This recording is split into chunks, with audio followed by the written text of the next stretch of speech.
O Evangelho de Mateus, capítulo 12. Jesus e o sábado. Poucos dias depois, num sábado, Jesus estava atravessando uma plantação de trigo.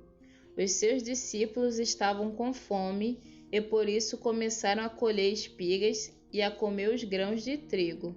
Quando alguns fariseus viram aquilo, disseram a Jesus: "Veja, os seus discípulos estão fazendo uma coisa que a nossa lei proíbe fazer no sábado."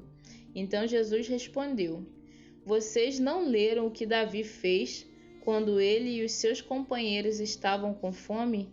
Davi entrou na casa de Deus e ele e os seus companheiros comeram os pães oferecidos a Deus, embora isso fosse contra a lei, pois somente os sacerdotes tinham o direito de comer esses pães. Ou vocês não leram na lei de Moisés que, nos sábados, os sacerdotes quebram a lei no templo e não são culpados? Eu afirmo a vocês que o que está aqui é mais importante do que o templo. Se vocês soubessem o que as Escrituras Sagradas querem dizer quando afirmam: eu quero que as pessoas sejam bondosas e não que me ofereçam sacrifícios de animais, vocês não condenariam os que não têm culpa, pois o Filho do Homem tem autoridade sobre o sábado." Jesus e o homem da mão aleijada. Jesus saiu dali e foi para uma sinagoga. Estava ali um homem que tinha uma das mãos aleijada. Então algumas pessoas que queriam acusar Jesus de desobedecer à lei lhe perguntaram: "É contra a nossa lei curar no sábado?" Jesus respondeu: "Se um de vocês tiver uma ovelha e no sábado ela cair num buraco, será que ele não vai fazer tudo para tirá-la dali? Pois uma pessoa vale muito mais do que uma ovelha. Portanto, a nossa lei permite ajudar os outros no sábado." E disse para o homem: "Estenda a mão." Ele estendeu e ela sarou e ficou igual à outra. Então os fariseus que estavam ali saíram e começaram a fazer planos para matar Jesus. O servo escolhido de Deus. Quando Jesus soube disso, foi embora dali, e muita gente o seguiu. Ele curou todos os que estavam doentes e mandou que não contassem nada a ninguém a respeito dele. Isso aconteceu para se cumprir o que o profeta Isaías tinha dito. Disse Deus: "Aqui está o meu servo que escolhi, aquele que amo e que dá muita alegria ao meu coração.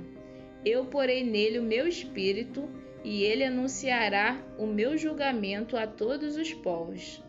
Não discutirá, nem gritará, nem fará discursos nas ruas. Não esmagará o galho que está quebrado, nem apagará a luz que já está fraca. Ele agirá assim até que a causa da justiça seja vitoriosa, e todos os povos vão pôr nele a sua esperança."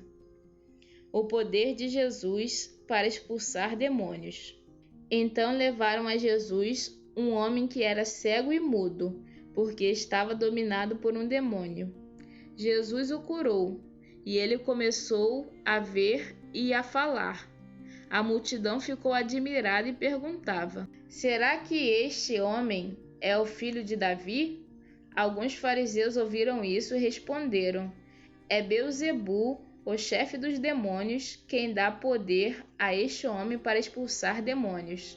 Mas Jesus conhecia os pensamentos deles e disse: "O país que se divide em grupos que lutam entre si certamente será destruído, e a cidade ou a família que se divide em grupos que lutam entre si também será destruída.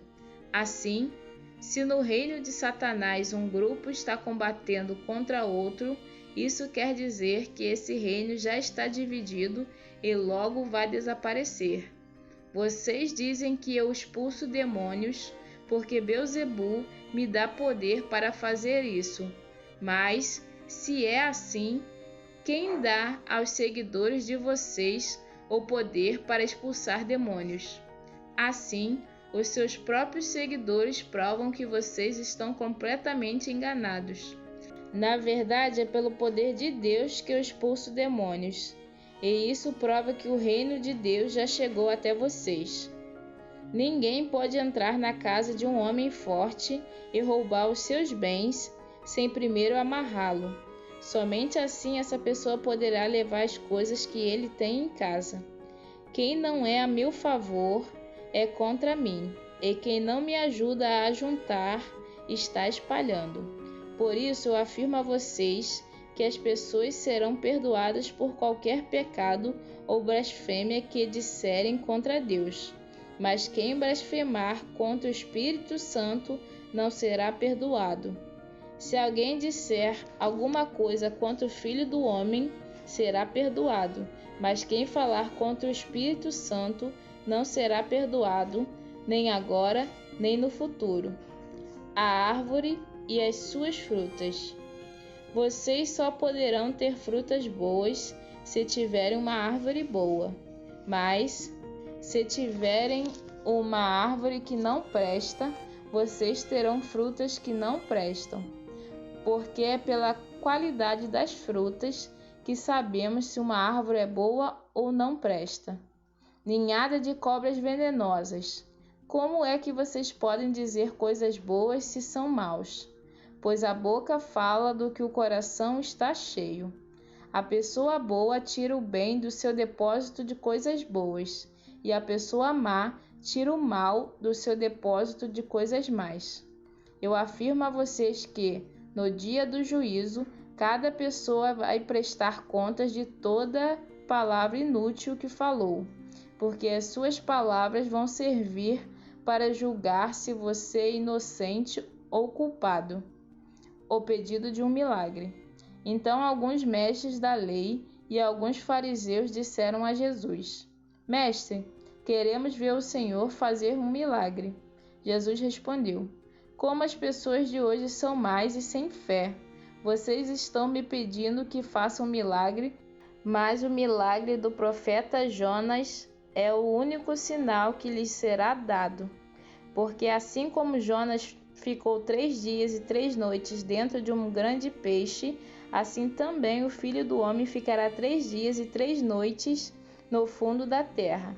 No dia do juízo, o povo de Nínive vai se levantar e acusar vocês, pois eles se arrependeram dos seus pecados quando ouviram a pregação de Jonas. E eu afirmo que o que está aqui é mais importante do que Jonas. No dia do juízo, a rainha de Sabá vai se levantar e acusar vocês, pois ela veio de muito longe para ouvir os sábios ensinamentos de Salomão. E eu afirmo que o que está aqui é mais importante do que Salomão. A volta do espírito mau. Jesus continuou: Quando um espírito mau sai de alguém, anda por lugares sem água, procurando onde descansar, mas não encontra. Então diz: Vou voltar para minha casa de onde saí. Aí volta e encontra a casa vazia, limpa e arrumada. Depois sai, vai buscar outros 7 espíritos piores ainda, e todos ficam morando ali. Assim a situação daquela pessoa fica pior do que antes. E isso também acontecerá com esta gente má de hoje. A mãe e os irmãos de Jesus. Quando Jesus ainda estava falando ao povo, a mãe e os irmãos dele chegaram, ficaram do lado de fora e pediram para falar com ele. Então alguém disse a Jesus: Escute, a sua mãe e os seus irmãos estão lá fora e querem falar com o Senhor. Jesus perguntou: Quem é a minha mãe e quem são os meus irmãos? Então apontou para os seus discípulos e disse: Vejam, aqui estão a minha mãe e os meus irmãos. Pois quem faz a vontade do meu Pai que está no céu é meu irmão, minha irmã e minha mãe.